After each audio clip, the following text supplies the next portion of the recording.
This the title of this video will be um the repercussions of being a single mom. The reason why I chose that title, I've been listening to male YouTubers now, and they have spoken about how detrimental being a single mom. So children coming out of a single mother household, can be detrimental. Now I use that detrimental because I am going through stuff with my children, and when I was older and having them, I didn't look in or read about the statistics on how detrimental a child coming out of a single mother, being raised by a single mother. Notice that I said a single mother, because even if a child is being raised by a father, whether a boy or a girl, it's not as detrimental if it's by a mother. The reason why I say that, because when there's a positive male figure, they're more likely to not let certain things happen. For example, if there's a man in the home and you have a daughter, more than likely he's going to make sure he puts his foot down with her. So that means she can't date. She has to date at a certain age. She cannot do certain things. They'll be overbearing. Not saying that moms won't, but when you're a single mom, it's very hard.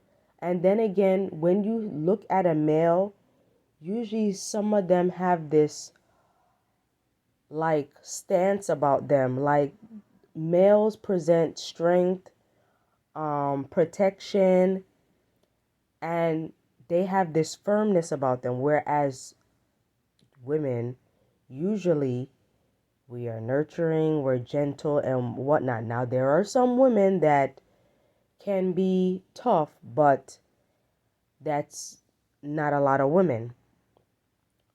Also, I don't celebrate Mother's Day. The reason for that being is that I don't feel like I should get a gift or thank you for me laying down with a man and creating children. They're here. They didn't ask to be here. My children don't owe me anything. I'm supposed to provide for them and teach them morals and hope and pray that they come out to be respectful citizens or outstanding citizens where they don't go out and commit crimes. Also, these YouTubers have brought to my attention that coming from being raised by a single mother, and sorry if I'm saying a single parent household, I need to say mother, the children are more likely to commit crime, to become teen parents themselves, even if the mother had the children out of high school, and are less likely to drop out of high school.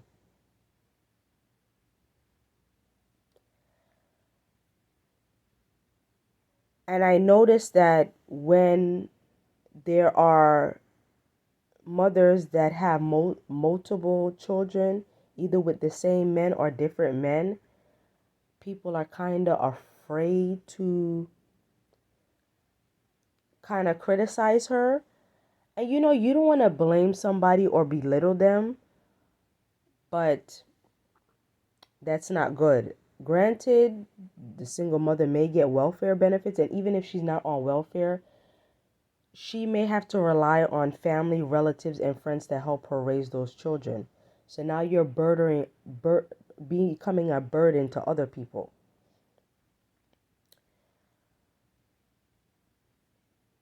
Now, I'm going to get into raising a son. You cannot teach him to be a man. You cannot fill the void of his father. You can try, it's not going to work. If it's possible, try to find male figures. Put that child in a sports, a mentoring program where your son will be able to get that guidance that you can't give. With a girl child, is not hard, but it can be hard because the thing is, when she doesn't have that positive male figure, she could end up running into the arms of the wrong male, and he can program her and have her thinking a certain way because she didn't have her daddy in her life. Whereas if that father is in the home, he can teach her that, oh, a male is supposed to be a gentleman. He's supposed to open the door. I've noticed that there's some females that for some reason you hold the door for them, or you call them miss, or like if you're very respectful to them, it's being viewed as a simp. When has becoming a gentleman is viewed as being a simp? A positive male role model needs to be in the home. We cannot continue to celebrate single motherhood. And the thing is, I feel kind of bad because about Roe versus Wade, because although yes, you should not murder an unborn fetus, what's going to happen when these children are not adopted and this mother decides to keep the child and the father is not there to help raise these children?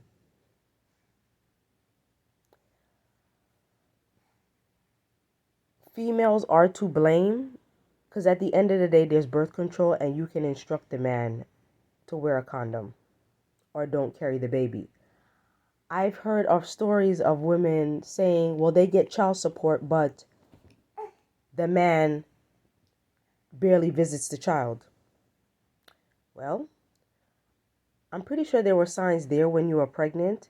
Now, this doesn't go to the females that were married and divorced and the husband decided to bounce, because you do have those.